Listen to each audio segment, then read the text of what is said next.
Hi and welcome to the video. In this video we're going to be showing the different areas of e-com shops you can open if you've got an on-street shop. So you can get you out of trouble for Christmas. You can put your products on a shop and it can look lovely like this. I mean, look at this. Look at these shops.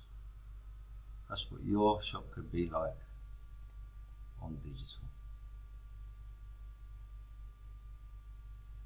Very niche specific.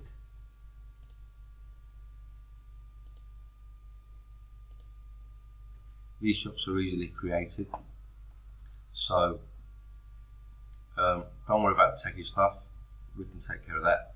So but also Shopify allows you to do things like this very easily. So if you go and check the link below, I'll have a link to the system underneath where you can go and start putting your products up.